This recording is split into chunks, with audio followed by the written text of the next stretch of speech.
Me considero una buena persona, trabajadora, cumplo con mis deberes, no hago daño a nadie. ¿Seré salvo? Con la idea de presentar una exposición muy simplificada y resumida, comenzamos diciendo que las personas, o al menos la mayoría, en un momento u otro, piensan y se preocupan por su futuro después de la vida en la tierra. Muchas veces, cuando se acepta su existencia del Creador, puede surgir el interés de buscar conocer más e, incluso tener mayor intimidad con Él. Sin embargo, generalmente ocurre que, todo lo que rodea nuestra vida, nuestro día a día y nuestras presiones, acaban influyendo en nosotros, lo que nos lleva a posponer una decisión al respecto, utilizando el conocido, tal vez más tarde. A esto también contribuye la concepción que tenemos de nosotros mismos, lo que se traduce en el siguiente pensamiento: me considero una buena persona, que busca no hacer daño a nadie y, por el contrario, que le gusta hacer el bien, cumplo con mis deberes como ciudadano, incluso voy a la iglesia. La vida es un tremendo regalo del Creador, está llena de sueños y metas en todos los ámbitos a los que nuestro ser despierta. La intensidad de todas estas cosas en la vida varía de persona a persona, así como varían los rasgos de cada personalidad. En definitiva, es lo que nos mueve y nos da sentido a vivir, avanzando, con las expectativas siempre presentes, en relación a lo que planificamos, deseamos, soñamos y buscamos en los más diversos ámbitos. Sin embargo, hay algo que excede y está por encima de todas estas cosas. Y este algo se traduce en lo que el Creador planeó para el hombre cuando lo creó. ¿Y qué planeó? Siendo objetivo y simplificando, con un poco de esfuerzo, podemos deducir que su objetivo es crear una familia para Él, para Dios. Comenzó con su elección, de habernos creado, a su imagen y semejanza. Pero, cuando el hombre fue apartado de la presencia divina, también fue maldecido, lo que resultó en la llamada ira de Dios contra la humanidad. Sin embargo, Dios no quería que esto permaneciera, ya que el hombre desaparecería, frustrando su deseo de crearle una familia.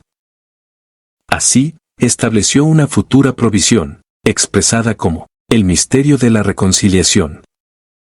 Esta provisión comenzó más tarde, en la historia lineal de la humanidad, cuando Dios eligió a Israel como su pueblo, con el objetivo de que testificaran al mundo, quién es el único Dios, el Dios de Israel. Ya como figura de la provisión definitiva que se produciría más adelante, los judíos obedecieron las leyes dadas por Moisés, sacrificando animales al Señor con el derramamiento de sangre. Sin embargo, su validez era por un año y estaba dirigida a las bendiciones de la vida, como las cosechas y los quehaceres, y no a traerlo de regreso al Creador. Entonces, para hacer realidad esta provisión, de reconciliar al hombre con Dios Padre, está escrito en Juan 3,16 y también en 1,12. Él, tanto amó al mundo que envió a su Hijo Jesucristo, para que todos los que creen en Él obtengan vida eterna, y a todos los que creen en su nombre, les dio el poder de llegar a ser hijos de Dios. Entonces, Jesús, Hijo unigénito de Dios, vino a la tierra, en carne, es decir, en forma de hombre. Por lo tanto, se despojó de sí mismo, renunciando a toda su gloria que tenía con el Padre, asumiendo nuestra misma naturaleza. Así, como hombre, despojándose de su condición de Dios, podría tratarnos y comprendernos mejor como tales. Sin embargo, generado por el Espíritu Santo en el vientre de su sierva María, para que no recibiera el gen del pecado transmitido por Adán a todo ser humano. Y, viviendo la vida ordinaria de un ser humano, también fue tentado, pero necesitando mantenerse puro para aquello a lo que había venido, no pecó.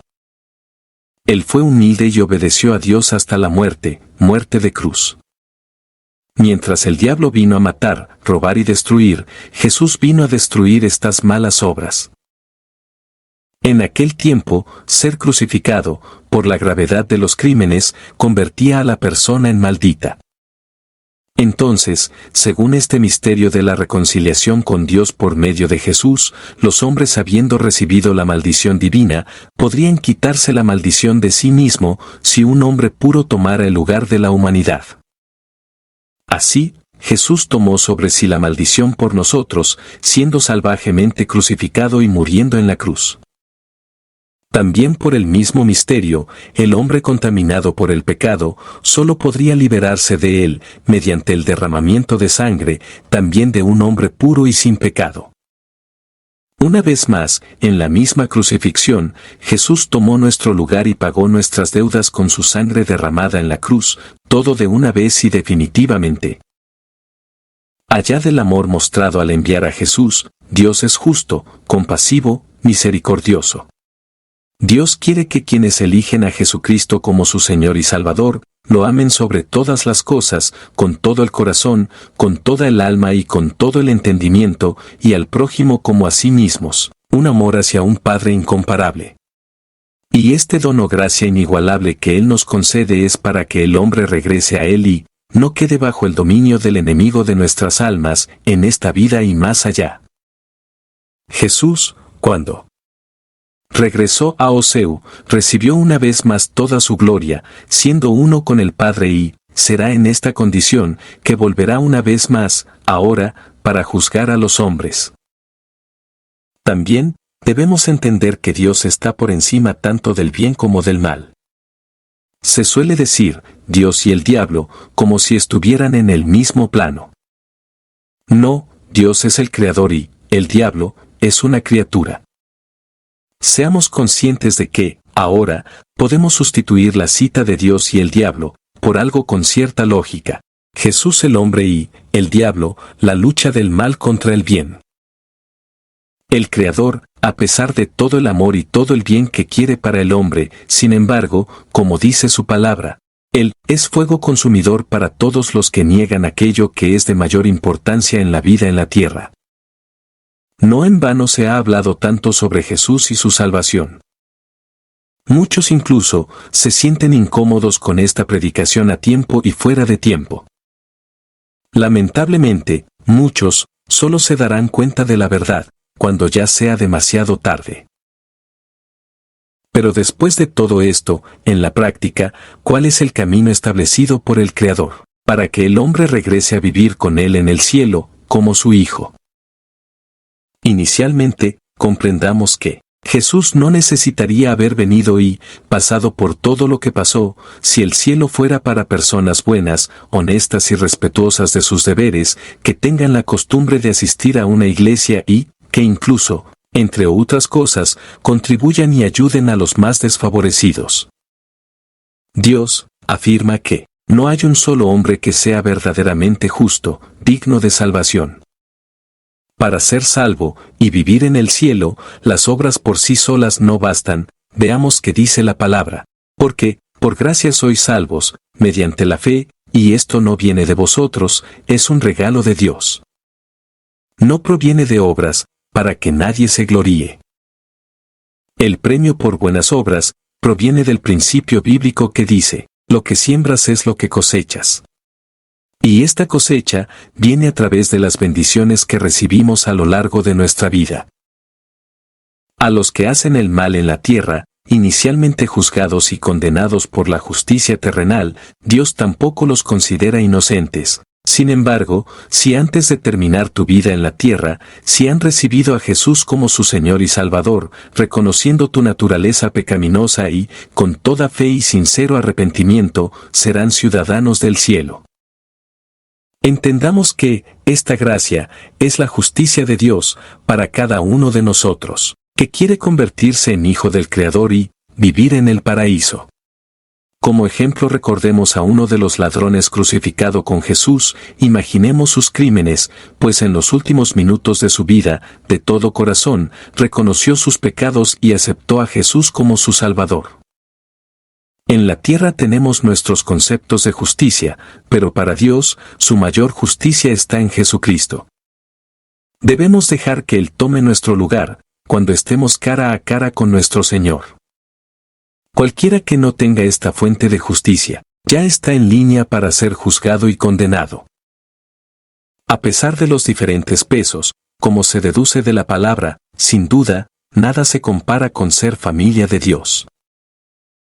Otra forma de entender todo esto es hablar de lo que le sucede a los seres humanos cuando reciben a Jesús como su Señor y Salvador. Según el mismo Jesús, es necesario un nuevo nacimiento por el agua y el Espíritu Santo. Pero preguntamos, ¿cómo? ¿Cómo nacer de nuevo del agua y del Espíritu? El Creador, inicialmente, nos pide que tengamos fe, ya que Él determinó que, de hecho, sin fe es imposible agradar a Dios, porque quien se acerca a Dios debe creer que existe y que recompensa a quienes lo buscan. Hebreos 11, 6. Debemos acercarnos cada vez más, buscando una mayor intimidad con el Señor. Como está escrito, la fe viene por el oír, y oír la palabra de Dios, porque la palabra es viva y eficaz y produce los frutos a los que está destinada.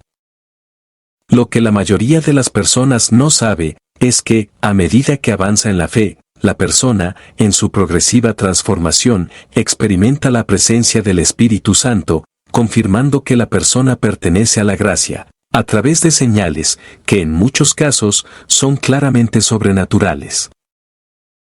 Una vez establecida la fe, a través de pautas rutinarias y bíblicas, la persona declarará ante Dios y, normalmente, ante los siervos del Señor, que reconoce que es pecador, pidiendo a Dios, en el nombre de Jesús, que perdone todos sus pecados y que, de esta manera, los pecados sean lavados por la sangre de Jesús derramada en la cruz.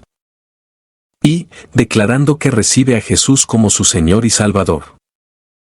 Habiendo hecho esto con toda la sinceridad del corazón, en este momento, se convierte en una persona nacida de nuevo, una nueva criatura, como dice la Escritura. Progresivamente, el Espíritu Santo, que hace de su persona su hogar, va moldeando a esta nueva persona, incluso ayudará a entregar tus caminos al señorío de su Salvador. Mucha gente considera que esta provisión, es decir, el Evangelio de Jesús, es una locura. Curiosamente, Dios en su palabra, dice que, aquellos que están perdidos, tendrían exactamente este concepto. Por otro lado, si también fue una locura, que el hombre se separara de Dios, ahora, la solución es volverse loco ante el mundo, pero sabio ante Dios. Para terminar, pensemos en todo lo que se puede imaginar sobre la tierra, la civilización humana, todo lo que involucra sus logros, sus dudas y preguntas, como de dónde vino y hacia dónde va. Bueno, la locura que aquí se menciona, está por encima de todo, es la respuesta a todas las cosas. Entonces viene la pregunta, ¿qué tal si crees en esta locura y entras en el arca que está por ser llevada a los cielos? A los salvados, transformados en hijos, Dios les promete que lo que les está reservado, los ojos nunca lo han visto, los oídos nunca lo han oído, ni ha penetrado en la mente humana. En definitiva, lo poco que podemos imaginar y la parte más importante de la que no tenemos ni idea. ¿Qué opinas? ¿Es poco? Muchos no creerán en esta locura y, pasado el periodo de la gran tribulación, serán juzgados individualmente, y está escrito que ya están condenados con la ausencia de la presencia de Dios y las consecuencias de esto, según cada uno. Un buen consejo es desafiar a Dios en su propia palabra. Cuando Jesús, en la cruz, dijo que todo estaba consumado, el hombre obtuvo el derecho de buscar a Dios directamente en el nombre de Jesús. Entonces, veamos lo que está escrito en Jeremías 29 versículo 13. Me buscaréis y me hallaréis, porque me buscaréis con todo vuestro corazón.